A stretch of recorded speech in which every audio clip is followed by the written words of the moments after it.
Talk about a busy man. Our car care expert, Paul Keeney, says there is no slow season, especially in the snow season over at Precision Tune. And I bet you have been busy here in the last couple of days. Covered up, yes. All right, before we get to the phone calls here, let's talk just a couple of quick tips. Number one thing that people should be doing when the weather is cold, especially when we had single digits, and just driving in the snow. Oh gosh, the number one thing, antifreeze, of course. Antifreeze lasting longer and it's performing better. It doesn't have to be changed every year like it used to. So slip number two, check, make sure you got a good battery, about 3 years on a battery, and that's about it to be dependable. But my favorite is always wipers and lights. You want to be visible. It's dark or more. You got kids waiting on school buses. You got to be able to see out that window when you head out. All right, so keep those in mind, and thank you for those tips. We're going to go to the phones now. Catherine is with us. Catherine, we appreciate you watching. Go ahead with your question. Yes, on my car, when I turn the heater on, I can hear smell gas fumes. Okay, well, Catherine, never, ever a good idea to be able to smell any kind of gas.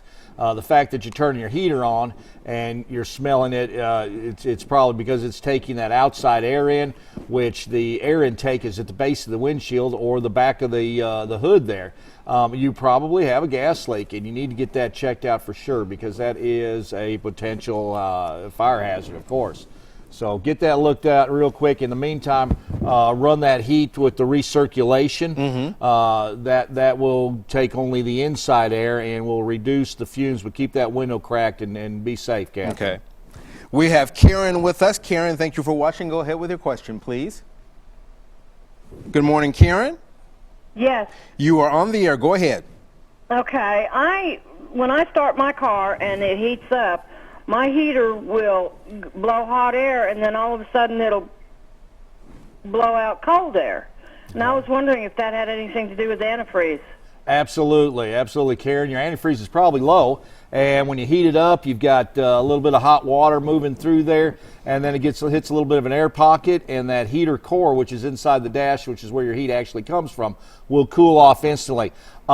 Check it when the car is not hot, because when you open that radiator cap, you want to be sure that it doesn't have any pressure on it. It's probably just a little low. You may have a small leak somewhere, may need to be checked, but short term, fill it up with antifreeze and your heat should return.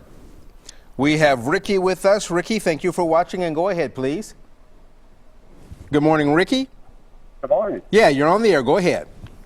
I have a 2011 SE Ford Fusion 3.0.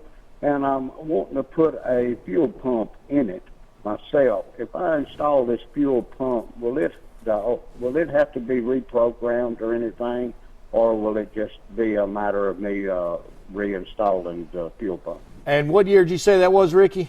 2011. 2011. You should be good without having to reprogram anything. So, dive into it. If I'm not 100% sure, but I believe you're okay. There shouldn't be anything in the computer that has to be reset. Google it. Great source information, and may give you a few tips on how to do it, what to take loose, what not to take loose. But if there's any precautions like that I'm unaware of, usually you can get a heads up on that. Okay. It's a great source of information. So good luck on that, Ricky. Good for you for doing it. Let's get one more in. Jesse, thank you. Go ahead quickly, please. Okay, I have a 92 Honda, and I finally went to AutoZone. They sold me a battery, alternator, and a distributor cap. And the car would run maybe 5 minutes, and it just cut off. And then maybe the next day I'd crank it back up, and it would run 5 minutes and cut off. The last gas tank I bought of gas was from the Mapco and Kmart in Madison.